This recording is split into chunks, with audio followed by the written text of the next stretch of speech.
আপনারা দেখছেন STSP news Bangla. এই মুহূর্তে আমরা দাঁড়িয়ে আছি ক্ষেত্রপাল বলে একটি মন্দির বা সংলগ্ন এলাকায়, যেখানে রাস্তার মধ্যে কিছু বাঁশ ঝুঁকে গিয়েছে। তো আচানক যে কোনো বড় একটা দুর্ঘটনা ঘটতে পারে। আপনারা দেখুন পরিস্থিতিটা মেন রোডের উপরে।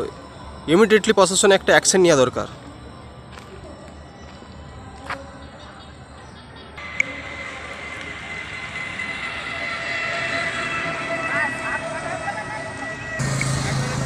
দর্শক দেখানোর চেষ্টা করছি, দেখুন কী ধরনের ডেঞ্জার পরিস্থিতি।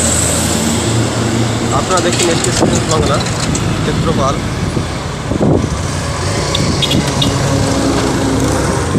প্রশাসনিকের পক্ষ থেকে ইমিডিয়েটলি অ্যাকশন নেওয়া দরকার। চলন্ত বাস, যে কোনো মধ্যে বাসের প্যাসেঞ্জার,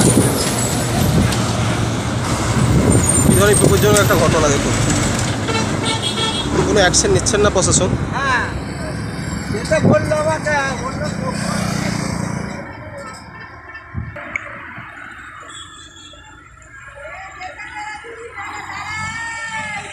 প্রশাসনিকের দুর্দান্ত অ্যাকশন নেওয়া দরকার ইমিডিয়েটলি। আপনারা দেখছেন STSP নিউজ বাংলা, ক্ষেত্রপাল, রাধানগর, ঘাটাল।